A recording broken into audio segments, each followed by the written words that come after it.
My parents financed my brother's $180,000 medical degree and declared, "Daughters need no learning, simply wed." I juggled 3 jobs, concluded summa cum laude. Several years after, at his betrothal party, my father boasted he was our achieving child, until his bride to-be identified me as her past patient. Can you imagine being told by your own father that you are worthless, that a girl doesn't need an education, only a husband?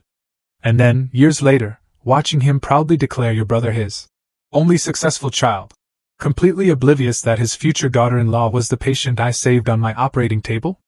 The sheer audacity, the betrayal. You just won't believe what happened next. My name is Myra Mercer, and for 32 years, I felt like the invisible daughter in a family obsessed with sons. When I was 18, my parents wrote a check for a staggering $180,000 to send my brother to medical school. But when I dared to ask for help with my own college tuition, my father looked me dead in the eye and said, "Girls don't need degrees. Find yourself a good husband." That stung. God, it stung. So I worked 3 jobs. I survived on 5 hours of sleep for 4 brutal years. I graduated summa cum laude. And then I put myself through Johns Hopkins Medical School, not a single dime from them. 12 years later, I was a cardiothoracic surgeon, one of the few women in my field. But last month, at my brother's engagement party, my father stood in front of 150 guests and introduced Tyler as our only successful child. He had no idea that Tyler's future wife was the very patient whose life I'd fought to save 3 years ago, on my operating table. I grew up in Bethesda, Maryland, one of those manicured suburbs outside D.C.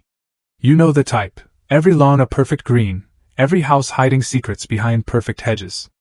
Ours was a colonial, 2-car garage, flagstone path lined with boxwoods my mother trimmed like clockwork every Sunday.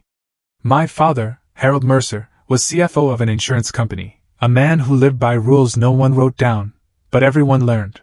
He wore the same pale blue Oxford shirt every day, pressed and starched, always with the Rolex Datejust he bought himself the day he got promoted. That watch? That was his trophy. His proof that hard work paid off for the right kind of person. In our house, the rules were clear. Tyler rode to school in my father's Lexus. I took the bus. Tyler got a math tutor when his grades slipped. When I asked for one, my father dismissed me with, "You don't need that. Girls just need to study enough to get by." Tyler's baseball games were family events. My academic awards? My mother came once. My father never did. My mother, Linda, was a homemaker, soft-spoken, always smoothing things over. Whenever I questioned these rules, she'd pat my hand. "Your father does this because he loves you. He's just trying to protect you." Protect me from what? Success? I was the top student every single year, honor roll, National Merit Scholar. Universities were sending me letters before I even applied. But none of that mattered. Not to him. Because in my father's world, daughters weren't investments. We were liabilities, waiting to become someone else's responsibility. And I was about to learn just how much that belief would cost me.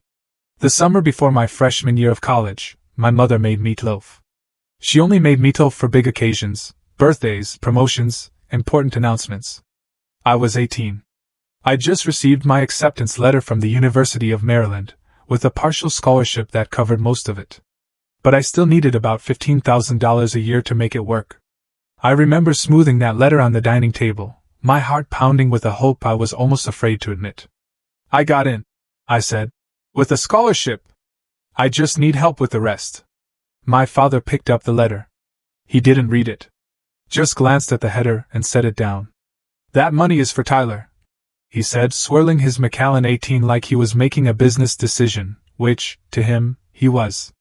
"Your brother will need a career. He'll have a family to support someday." He finally looked at me. You just need to find a good husband." I looked at Tyler. He was 14 then, hunched over his phone, pretending not to hear. He didn't say a word. Neither did my mother. The silence in that room was louder than any argument could have been. I folded the letter carefully, slid it into my pocket, and managed the only thing I could. Okay. That night I didn't cry. I didn't scream into my pillow. I sat at my desk, opened my laptop, and searched for part-time jobs near campus.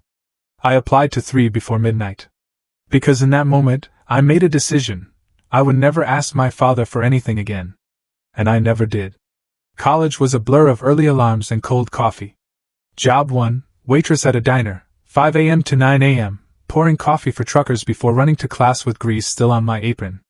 Job 2, library assistant, afternoons and evenings, shelving books, cramming organic chemistry between check-ins. Job 3, weekend math tutor for high school kids, the very service my father refused to pay for when I was their age. I averaged 5 hours of sleep a night for 4 years. I didn't go home for holidays. I told my mother I had extra shifts, which was true. What I didn't tell her was that I couldn't stomach sitting at that table, watching Tyler open presents bought with money that could have changed my life. I wore the same pair of sneakers for 2 years straight. When the soles separated, I glued it back together and kept walking. Those shoes got me to class, to work, and eventually across the graduation stage. Summa cum laude. A 3.98 GPA. Top of my class. I sent my parents an invitation to the ceremony. My mother texted back. So proud of you, sweetheart. But Tyler has an important soccer game that day. We'll celebrate when you're home. I graduated alone. A professor I barely knew shook my hand and said, "Wherever you go from here, you've earned it." I cried in the parking lot for 10 minutes. Then I wiped my face, got in my car, and drove to the library to return my overdue books. That chapter was over, but the hardest part was just beginning. I applied to 12 medical schools. 3 accepted me. I chose Johns Hopkins, not just because it was prestigious, but because they offered the best financial aid package. Loans, grants, work-study. I pieced it together like a patchwork quilt, and somehow, it held. 4 years of medical school, 6 years of residency, 2 years of fellowship, 12 years of my life building something no one in my family believed I could build. I specialized in cardiothoracic surgery, one of the most demanding fields in medicine. The hours were brutal. The pressure, relentless. I watched colleagues burn out, drop out, switch to easier specialties. I stayed. Not because I had something to prove to my father. I stayed because every time I held a human heart in my hands, every time I watched a flat line turn into a steady rhythm, I knew this was exactly what I was meant to do. By 32, I was an attending surgeon at Johns Hopkins Hospital. One of the few women in my department. Board certified, published, respected. And my family had no idea. My mother knew I worked at some hospital. That was the extent of it. She never asked for details, and I never offered them. I wore my Johns Hopkins medical ring every day, a gold band with the university crest. I bought it myself the day I graduated. It wasn't flashy. Most people wouldn't even notice it. But I noticed it every time I scrubbed in for surgery, every time I needed to remember who I was and what I'd survived to get there. That ring was my proof. My quiet rebellion.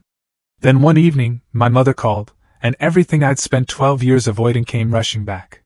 It was 9 p.m. on a Tuesday when my phone lit up with her name. She only called late when she didn't want my father to hear. "Myra, honey." Her voice was barely a whisper. "I have news. Tyler's getting engaged." I set down my glass of wine and leaned against my kitchen counter. "That's great, Mom. Tell him congratulations. There's going to be a party at the Bethesda Country Club. Your father wanted something big. 150 guests. All his business contacts, golf friends, the works." I knew that club. Membership fees started at $50,000 a year. The kind of place where handshakes sealed deals and last names meant everything. "Sounds fancy," I said, keeping my voice neutral. "You can come if you want." She hesitated. "But your father, he doesn't want anyone introducing you as a doctor or anything like that. He said you should just come as Tyler's sister. Keep it simple. Keep it simple. Don't outshine the golden child." "Did he send me an invitation?" Silence. "Mom? It was easier this way. He didn't want to make it formal. You know how he is." I knew exactly how he was. "When is it?" "Saturday the 14th, 7 p.m. I pulled up my calendar. No surgery scheduled, no on-call duty. Part of me wanted to decline. The smart part, the part that had spent 12 years building a life that didn't need their approval. But another part, the part that still remembered being 18 and folding that acceptance letter into my pocket, needed to see this through. "I'll be there," I said. My mother exhaled with relief. "Just don't wear anything too attention-grabbing, okay? Tyler is the star that night." Of course, Mom. Tyler's always the star. I took an Uber to the country club. I didn't want to deal with valet or anyone asking questions about my car, my job, my life. I just wanted to slip in, pay my respects, and slip out. The Bethesda Country Club looked exactly as I expected: white colonial architecture, crystal chandeliers visible through tall windows, a manicured lawn stretching toward an 18-hole golf course. Luxury dripped from every corner. At the entrance, a security guard in a crisp blazer checked his clipboard. Name Myra Mercer. He scanned the list. Scanned it again. Frowned. I'm not seeing a Myra Mercer. Of course not. I pulled out my phone and called my mother. 2 rings later, she appeared at the door, flustered and apologetic. She's with me, Mom told the guard, ushering me inside. She's family. Family? The word felt hollow. I'd chosen my outfit carefully. A simple navy blue silk dress. Elegant, understated. Nothing that would draw attention. My only indulgence was my Johns Hopkins ring, which I wore on my right hand, as I always did. The ballroom buzzed. Crystal flutes clinked. A string quartet played something classical. Everywhere I looked, I saw designer labels and practiced smiles. My father stood near the entrance, greeting guests with a firm handshake and a politician's grin. When he saw me, his expression flickered for a moment before settling into cool neutrality. He nodded once, then turned back to the couple he was talking to. No hug, no welcome, just a nod. Like I was a distant acquaintance he was obligated to acknowledge. A man beside him asked, Harold, who's that? My father's answer was smooth, practiced, dismissive. Just a relative. I walked past him without a word, heading for the bar. That's when I noticed her, a woman in a white dress, staring at my ring. At 8 o'clock sharp, the music faded, and a spotlight illuminated the small stage. My father stepped up to the microphone, champagne flute in hand, his Rolex glinting under the lights. Ladies and gentlemen, he began, his voice carrying the practiced warmth of a man who had spent decades commanding boardrooms. Thank you all for joining us tonight to celebrate a very special occasion. The room quieted. 150 faces turned toward him. Tonight we honor my son, Tyler. The pride of the Mercer family. Our only successful child. The words hit me like a physical blow. Our only successful child. I stood frozen near the back, champagne untouched. As he continued, Tyler is currently completing his medical training and will soon become a doctor. He represents everything this family stands for: hard work, dedication, and the courage to pursue excellence. Applause rippled. Tyler stood near the stage, beaming, accepting congratulations. The Mercer family has always believed in investing in the future, my father went on. And Tyler is proof that those investments pay off. I felt eyes on me. A few guests who knew I existed, friends of my mother perhaps, glanced my way with something that looked like pity. They knew. They could see what was happening. A woman beside me leaned toward her husband and whispered, Isn't that his daughter, the older one? I thought they only had the one son. He whispered back. That's when I understood. My father hadn't just ignored me, he had erased me. I set my champagne glass on a nearby table, my hands steadier than I expected, and turned toward the exit. But someone was already walking toward me.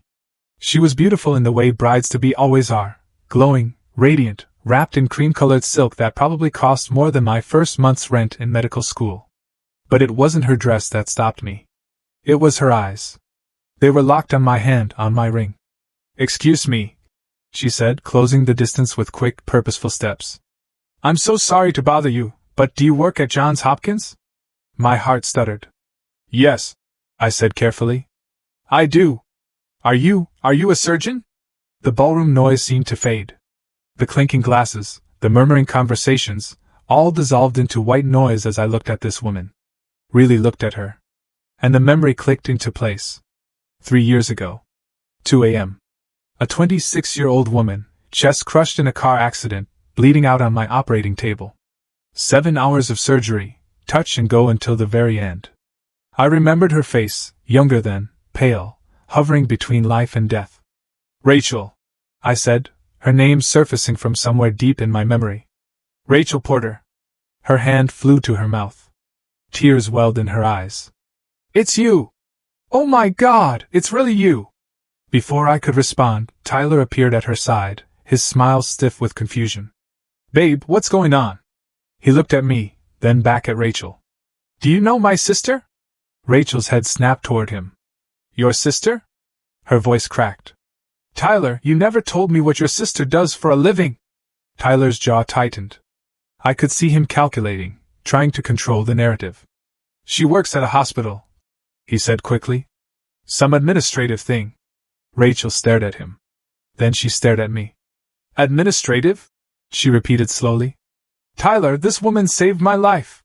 Tyler's face went through 3 expressions in 2 seconds, confusion, panic, and then a forced smile that didn't reach his eyes. Babe, let's not make a scene. There are some important people I want you to meet. Mr. Davidson from Dad's old firm is here. He reached for Rachel's arm. Rachel pulled her arm back. Did you hear what I just said? I heard you. And that's great. Really, but we can catch up with Myra later. He shot me a look. The same look he used to give me when we were kids and I accidentally got better grades. Right, sis? I said nothing. I just watched. Why didn't you tell me your sister was a doctor? Rachel pressed. She's not. I mean, she's... Tyler stumbled over his words. Look, it's complicated. Our family is complicated. Can we please just enjoy the party? Complicated? How? The guests nearest us had started to notice. Heads were turning, whispers spreading like ripples in a pond. Tyler lowered his voice, his smile becoming strained. Myra, can you just go? This is my night. You've already caused enough trouble just by showing up. I felt the old familiar sting, the one I'd spent years learning to ignore. I'm not causing anything, Tyler.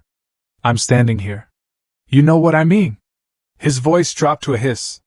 You always have to make everything about you. Even now. Even tonight. Rachel looked between us, her expression shifting from confusion to something harder. Something suspicious. Tyler, she said quietly, I'm going to ask you one more time. Why didn't I know your sister is a surgeon? He didn't answer. And in that silence, I saw the first crack in the perfect image my family had spent decades constructing. My father materialized beside us like he had a sixth sense for disturbances in his carefully orchestrated events. What's going on here? His voice was low, controlled, but I could see the tension in his jaw. Nothing, Dad. Tyler jumped in immediately. Myra was just leaving. I wasn't, I said calmly. My father's eyes flicked to Rachel, then to the small cluster of guests pretending not to eavesdrop. Myra. He said my name like it was a problem to be solved. This is Tyler's engagement party. If you're not going to be supportive, perhaps it's best if you... If I what, Dad? Disappear? Like I always do? Rachel stepped forward. Mr. Mercer, did you know that your daughter is a hospital employee? My father cut in smoothly. Yes, we're aware. But tonight isn't about her. Tonight is about Tyler and his future. His future, his career, his success. Always his. A man nearby, someone I vaguely recognized as one of my father's golf buddies, cleared his throat. Harold, I didn't realize you had a daughter. You've never mentioned her. My father's smile tightened. We're a private family, George. Myra chose a different path than the rest of us. She's independent. Independent. The word dripped with dismissal. Perhaps too independent. He added, lowering his voice just enough that only those closest could hear, but loud enough to make his point. Some children want to be part of the family. Others, he shrugged, others don't have anything to contribute. The air around me went cold. I had spent 12 years building a career, saving lives, earning every credential through sweat and sacrifice, and in 3 sentences, my father had reduced all of it to nothing. Rachel was staring at him like she'd never seen him before. And maybe she hadn't, not the real him. I felt the heat crawling up my neck, the old familiar urge to shrink, to apologize, to disappear. For 18 years I had lived under this man's roof and learned that survival meant silence. For 12 more, I had built a life where his opinion didn't matter. But standing there in that glittering ballroom, surrounded by strangers who thought my father was a great man, I realized something. I was done shrinking. I took a breath, then another. My heartbeat slowed to the steady rhythm I used before surgery. Calm. Focused. Precise. I'm not leaving, Dad. My father blinked. Excuse me? I came to celebrate my brother's engagement. I'm going to stay, have a glass of water, and congratulate the happy couple. I smoothed the front of my dress. That's what family does, isn't it? His face reddened. Myra, you don't have to introduce me to anyone. You don't even have to acknowledge I exist. I'm used to that. I met his eyes without flinching. But I'm not leaving because my presence makes you uncomfortable. For a moment, no one spoke. Then I turned and walked to the bar, my heels clicking against the marble floor with a confidence I had earned in operating rooms and overnight shifts and years of proving myself to people far more intimidating than Harold Mercer. I ordered sparkling water with lime. The bartender slid it across the counter with a small nod. I took a sip and watched the party continue around me. The forced laughter, the air kisses, the elaborate dance of wealthy people pretending everything was fine. I didn't need to make a scene. I didn't need to expose anyone. I just needed to stand my ground. And from across the room, I saw Rachel watching me with something that looked like respect. She was walking toward me again. I want to pause here and ask you something. Have you ever been dismissed by the people who were supposed to love you the most? Have you ever achieved something incredible only to have your family pretend it didn't happen? If that's you, drop a comment below. Just type, I understand. Let me know I'm not alone in this. And if you want to know what Rachel said to me next, keep watching. Don't forget to hit that like button if you're on my side. Before Rachel could reach me, my mother intercepted her. Sweetheart, let me introduce you to some of our friends from the club, Mom said brightly, steering Rachel toward a group of older women dripping in pearls. Then she doubled back to me, her smile fixed, but her eyes pleading. Myra, honey. She gripped my elbow, her fingers trembling slightly. Please don't do this. Not tonight. Don't do what, Mom? I'm just standing here. You know what I mean. She glanced over her shoulder, checking if my father was watching. Your father is already upset. Tyler is nervous. This is supposed to be a happy night. And my presence ruins that? She didn't answer. She didn't have to. Mom, do you even know what I do for a living? Her eyes dropped to the floor. You know I work at Johns Hopkins. You know I'm a surgeon. You've known for years. My voice was quiet but firm. Why have you never told him? Your father wouldn't. She trailed off. He wouldn't have believed me. He'd already made up his mind about you. So you just let him? I didn't have a choice. You had a choice every single day, Mom. You just didn't take it. Her eyes glistened. For a moment I saw the mother I remembered from childhood. The one who used to sneak me extra dessert and tell me I could be anything I wanted. That woman had disappeared a long time ago. I know you've done well for yourself, she whispered. I'm proud of you. I just can't. Can't what? Say it out loud? She squeezed my hand once, then let go. Please just go home, Myra. Before things get worse. They're already worse, Mom. They've been worse my entire life. I watched her walk away. And for the first time, I didn't feel angry. I just felt sad. I drifted to the corner of the ballroom, near the floor-to-ceiling windows that overlooked the golf course. Outside, the landscape lights cast golden pools across the pristine grass. I could see the outline of luxury cars in the parking lot, Mercedes, BMWs, a few Porsches. The world my father desperately wanted to belong to. Inside, 150 people laughed and clinked glasses, celebrating a future that had nothing to do with me. I looked down at my ring, the Johns Hopkins crest catching the light. I thought about the day I earned it. The ceremony was small, held in a conference room with bad coffee and fluorescent lighting. My classmates had families filling the seats, parents dabbing tears, siblings snapping photos. I sat alone in the third row. When they called my name, I walked up, shook the dean's hand, and accepted my ring with no one to witness it. Afterward, a janitor setting up chairs for the next event said, "Congratulations, document." He was the only person who acknowledged my accomplishment that day. I pressed my thumb against the ring, now feeling its weight. What am I even doing here? I had spent 12 years building a life that didn't require their approval. A life filled with colleagues who respected me, patients who trusted me, work that mattered. Why was I standing in a corner at my brother's engagement party, hoping for something I knew I'd never get? Through the glass, I watched a couple stroll arm in arm toward the garden. Happy, oblivious, normal. Maybe I should just leave. Let them have their perfect night. But then my phone buzzed. A text from Dr. Kevin Chin, a colleague back at Hopkins. Hey Myra. Random question. Your brother Tyler, did he finish his residency? Just saw him at a pharma conference. Thought he was still in training. I stared at the screen. And everything changed. I read the message 3 times. Thought he was still in training. Tyler wasn't in training. According to my mother's updates, the few she shared, Tyler was finishing up his residency and about to become a doctor any day now. That was the story, the narrative my father broadcast to anyone who would listen. But Kevin had just seen Tyler at a pharmaceutical sales conference. Not a medical conference. A sales conference. I opened a browser on my phone and searched. Tyler Mercer Pfizer. 3 results. A LinkedIn profile. A company directory listing. A conference speaker bio from 6 months ago. Tyler Mercer, Medical Sales Representative, Pfizer Incorporated. No residency. No medical license. No doctor, in front of his name. He had dropped out 2 years ago, based on the dates.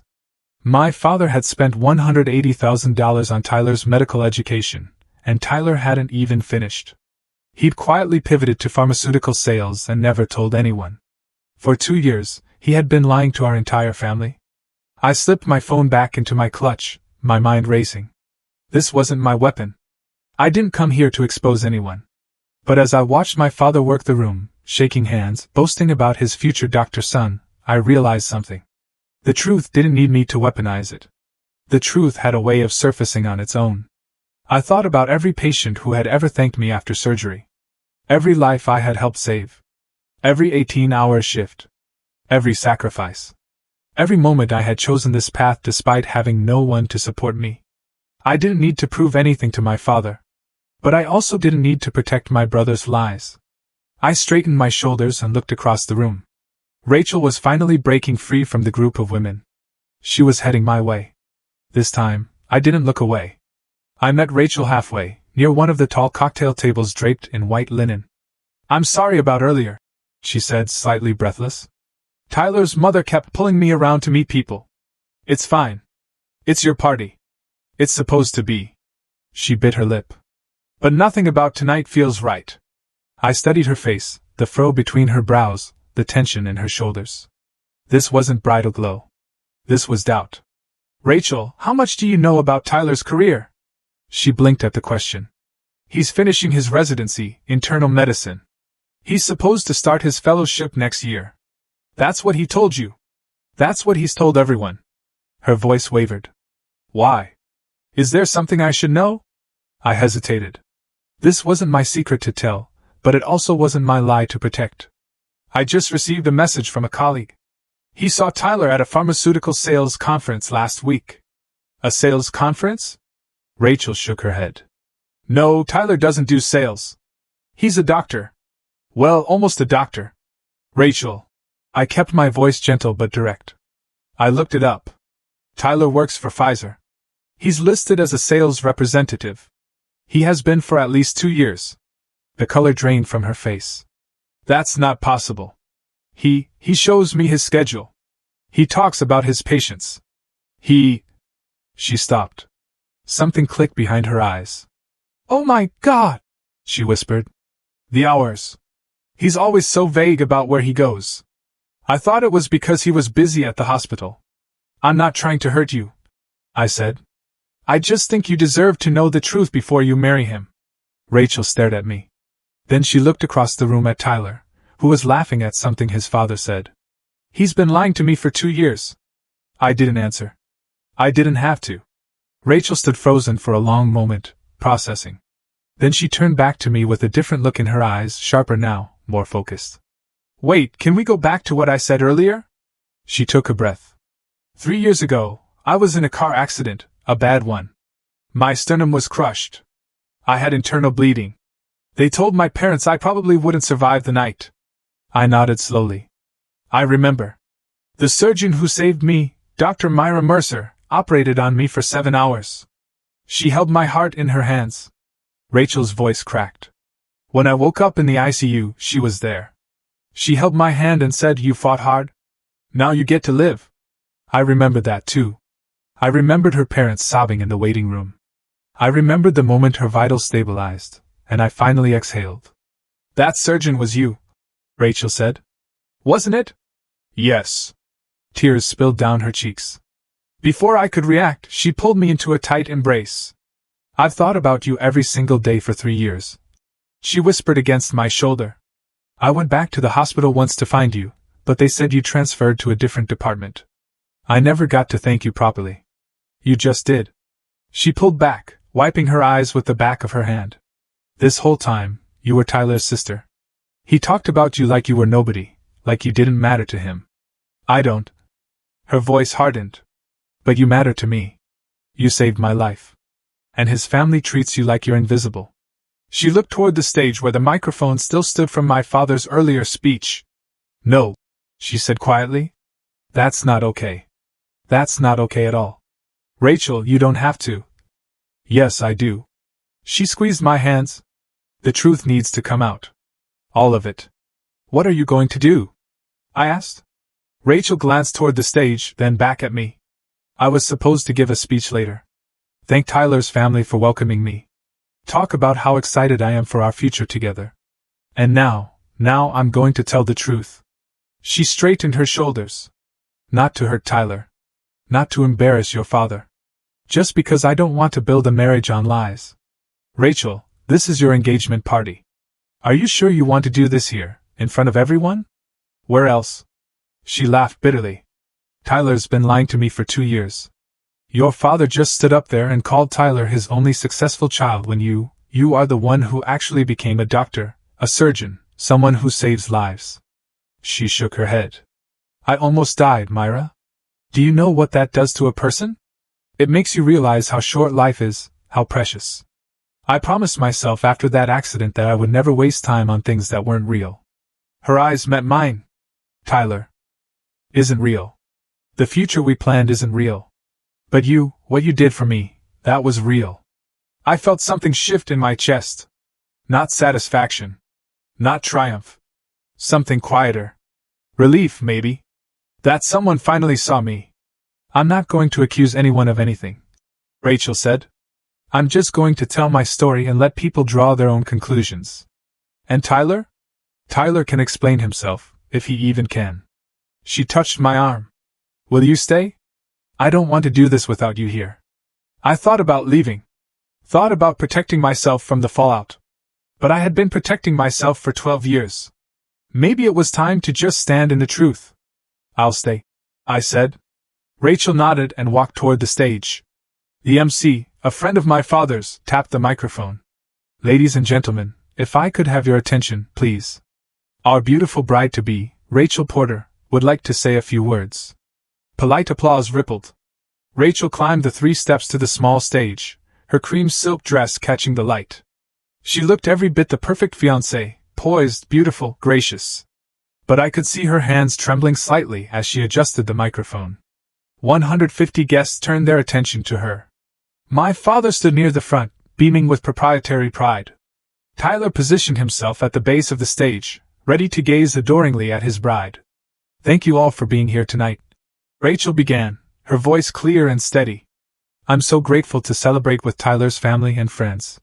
My father nodded approvingly.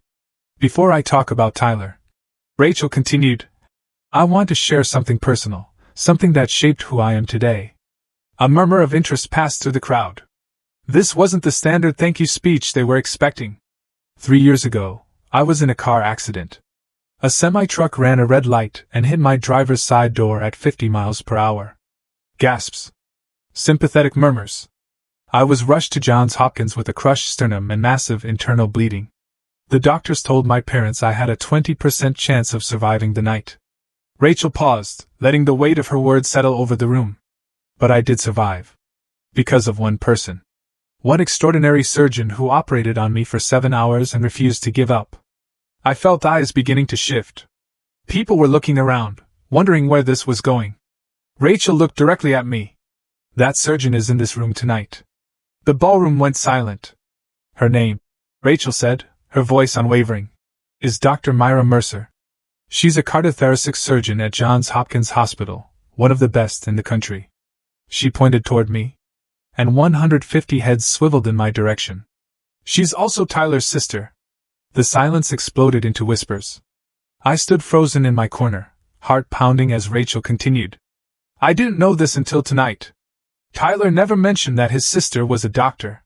In fact, his family introduced her to me as someone who works in hospital administration. Rachel's voice sharpened. But that's not true. Dr. Mercer isn't an administrator. She's a surgeon, a brilliant one. The woman who gave me a second chance at life. My father's face had gone pale. Tyler looked like he wanted the floor to swallow him whole. What's even more confusing, Rachel went on, is that just a few minutes ago, Mr. Mercer stood on this very stage and introduced Tyler as the only successful child in the family. She let that sink in. I'd like someone to explain to me how that makes sense. How does a family ignore the daughter who became a surgeon while celebrating the son who... She stopped herself, took a breath. I'm sorry. I didn't come up here to attack anyone. I came up here because the truth matters to me.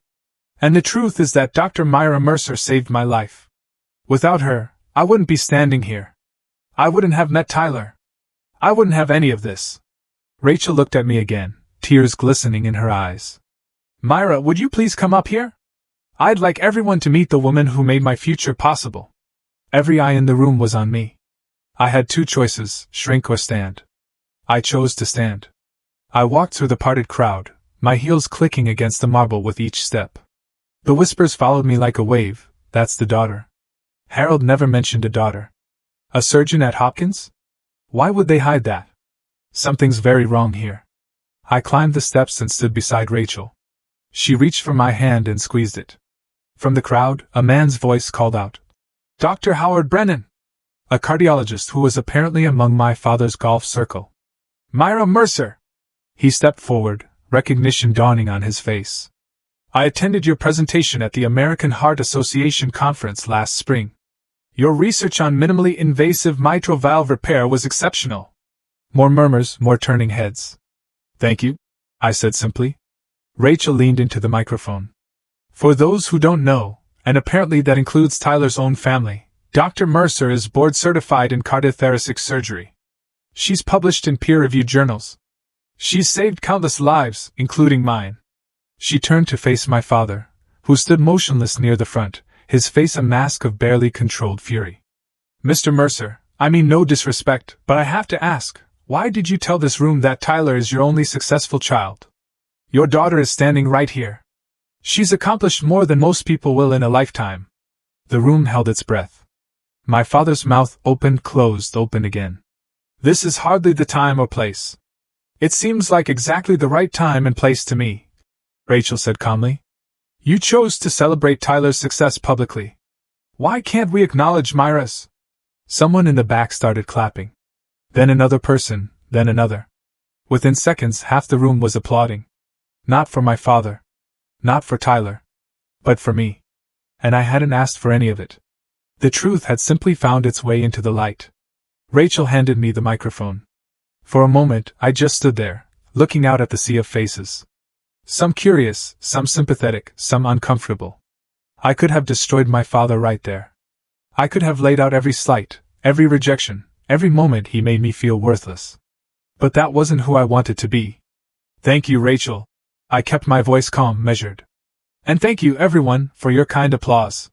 I paused, collecting my thoughts. I didn't come here tonight expecting any of this. I came because Tyler is my brother, and I wanted to wish him well. That's it. I didn't come to cause drama or make anyone uncomfortable. My father's posture relaxed slightly. He thought I was backing down. But I also won't pretend to be something I'm not. I met his eyes. I'm not a hospital administrator. I'm not just a relative. I'm a cardiothoracic surgeon. I've spent 12 years training for this career. Years I funded entirely on my own. The room was utterly silent. I'm not telling you this to brag. I'm telling you this because the truth matters. Rachel's right about that. I turned to look at her.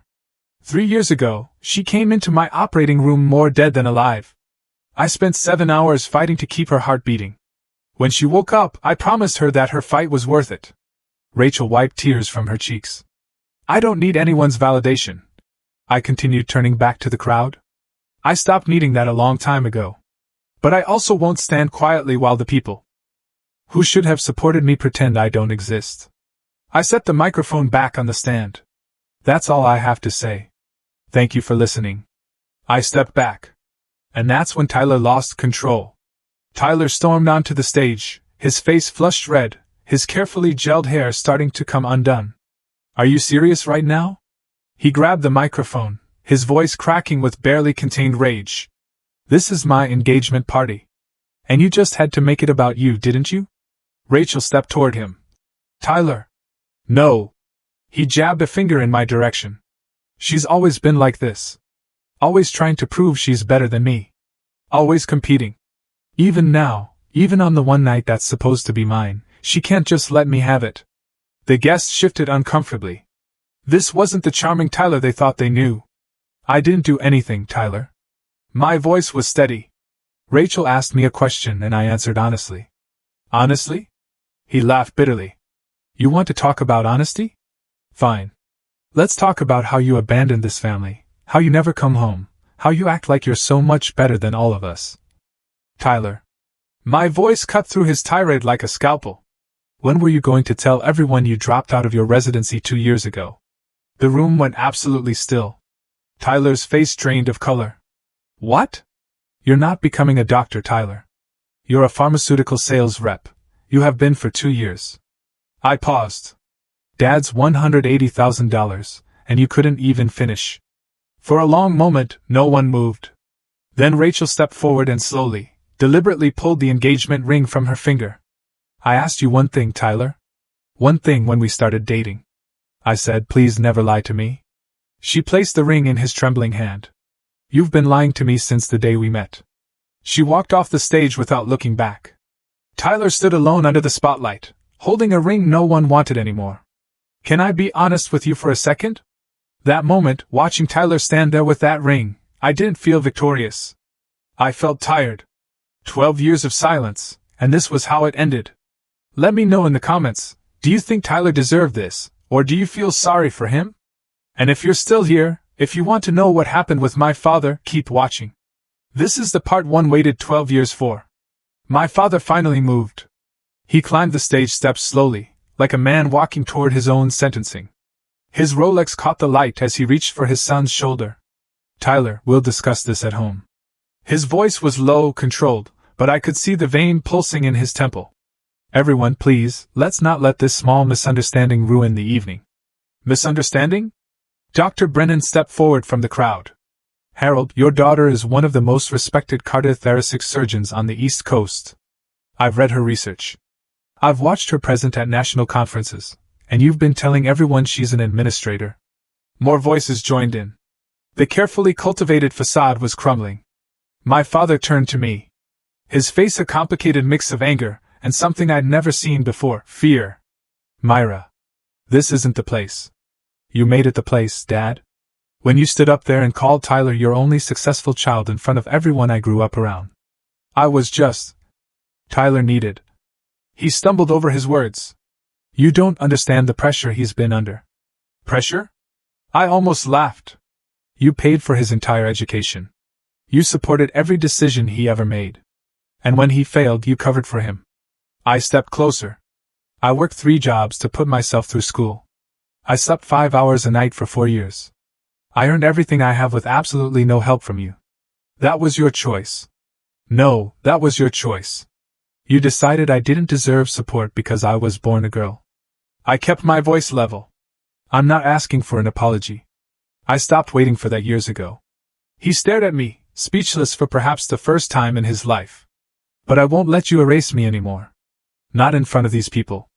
Not ever again. Rachel stood at the bottom of the stage steps, arms crossed, waiting. Tyler descended slowly, still clutching the engagement ring like it might save him. Rachel, please let me explain. Explain what?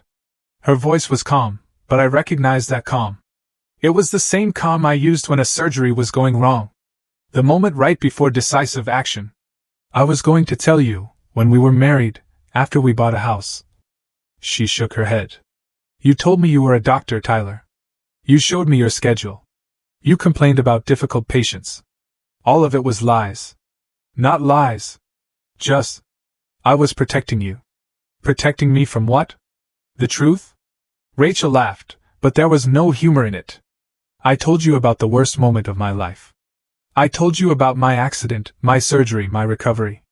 I was completely honest with you about everything. Tyler said nothing. And now I find out that the surgeon who saved my life, the person I've wanted to thank for 3 years, is your sister. A sister you deliberately kept hidden from me. That's not. Your father just introduced you as his only successful child, while your sister stood 15 feet away. A sister who actually became a doctor. And you were okay with that? Tyler's silence was damning. Rachel took a deep breath. I loved you, Tyler. I really did. But I can't marry someone I don't know. And clearly, I don't know you at all.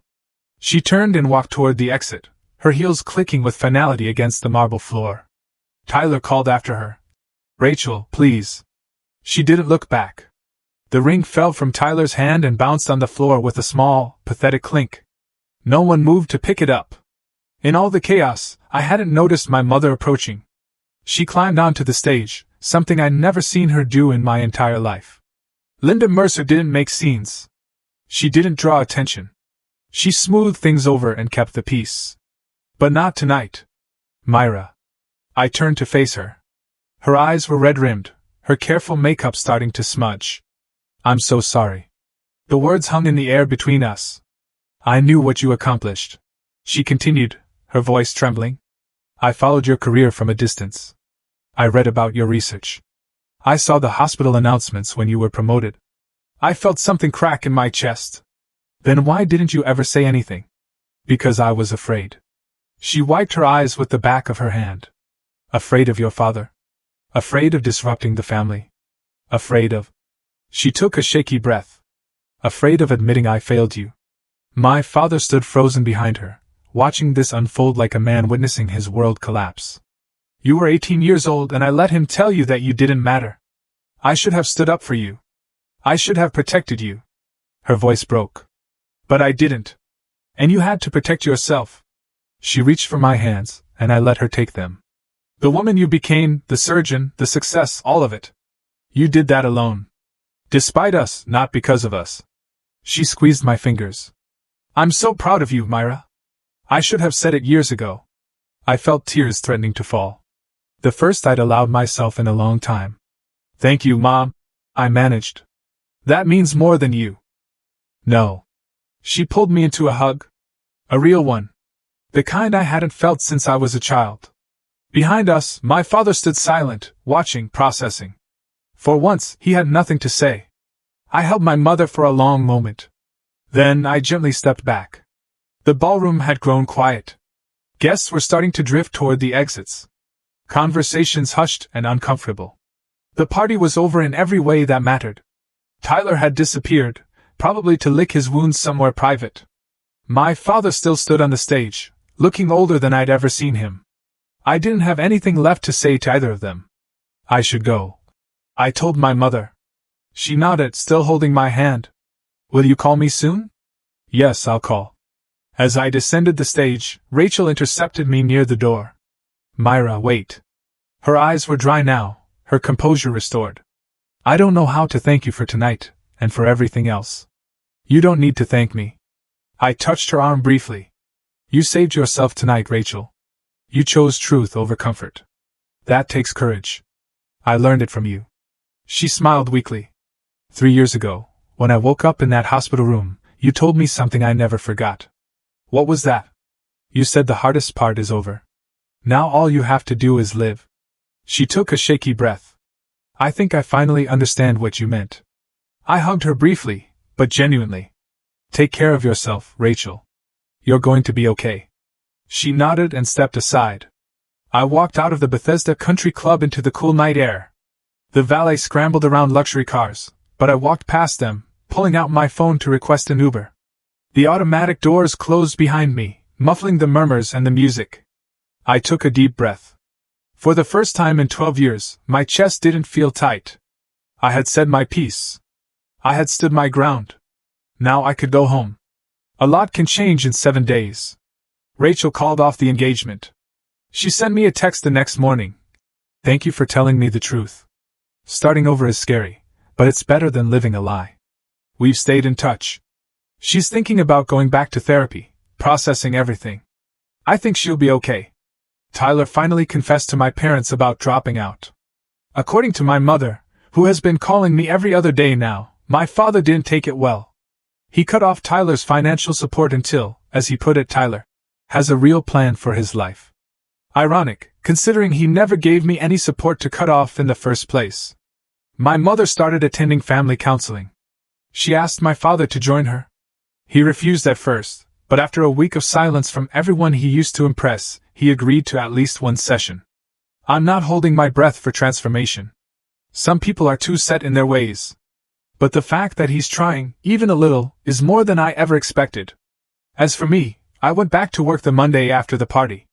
I had a double bypass scheduled at 7 a.m. I scrubbed in, made my incisions, and spent 4 hours doing what I do best. When the patient's heart started beating on its own again, I felt that familiar surge of purpose. This is why I do what I do. Not for recognition, not for validation. For moments like this, when someone gets a second chance at life because I refuse to give up. My phone buzzed in my locker after the surgery. A text from a number I didn't recognize. "This is your father. Can we talk?" I stared at it for a long time. Then I typed back, "When you're ready to listen, I'll be here." You might think this story ends with me forgiving my father, with a tearful reconciliation and a happily ever after. That's not how real life works. The truth is, I'm still figuring out what my relationship with my family looks like. Maybe we'll find our way back to something healthy. Maybe we won't. Either way, I've made peace with it. Because here's what I learned over the past 12 years. You cannot control how other people see you. You cannot force someone to acknowledge your worth. You can only control who you are and what you do with your life. I spent too many years waiting for my father to be proud of me, hoping that one more achievement, one more award, one more success would finally make him see me. But some people aren't capable of seeing beyond their own expectations. That's not your failure. It's theirs. The real victory wasn't standing on that stage while Rachel told everyone who I was. The real victory was the moment I realized I didn't need anyone's approval to know my own value. I'm a cardiothoracic surgeon. I've saved lives. I've built a career that means something. No one gave that to me. I earned it. And if my father ever wants to be part of my life, he'll have to earn his way back too. That's not cruelty. That's boundaries. Setting boundaries doesn't mean cutting people off forever. It means saying, "I love you, but I will not let you hurt me anymore." It means protecting the life you've built, even from the people who are supposed to help you build it. If you're watching this and you recognize yourself in my story, the overlooked daughter, the underestimated child, the one who was never quite enough, please hear me. You are enough. You always were. Don't wait for them to see it. See it in yourself. After everything settled down, I had coffee with a friend, a psychologist who specializes in family dynamics. "Why do you think my father is like this?" I asked her. "Is he just a bad person?" She shook her head. "People are rarely that simple." She explained that my father likely grew up in an environment where his own worth was tied entirely to achievement, specifically male achievement. His father probably measured success the same way, and his father before him. "It's a generational pattern," she said. He internalized the message that sons carry the family legacy and daughters are secondary. Not because he hates women, but because that's literally all he knows. That doesn't excuse what he did. No, it doesn't. She agreed. But it explains it. She stirred her coffee. The saddest part is he probably thought he was protecting you. In his mind, pushing you toward marriage and away from a career was him being a good father, saving you from the struggle he went through. I sat with that for a while. It didn't make me less angry. But it helped me understand that my father's failure wasn't personal. He was just wrong. Catastrophically, painfully wrong. And some people never learn to be anything else. The lesson I want to leave you with is this: you cannot heal wounds you refuse to acknowledge exist. Whether it's a parent who dismissed you, a sibling who competed with you, or a system that underestimated you, the path forward starts with honesty. Be honest about what happened. Be honest about how it affected you. And be honest about what you're willing to accept going forward. That's the story. Thank you for staying with me through all of it. If this resonated with you, please leave a comment. Tell me your story. I'd love to hear it. Take care of yourselves. You're worth it.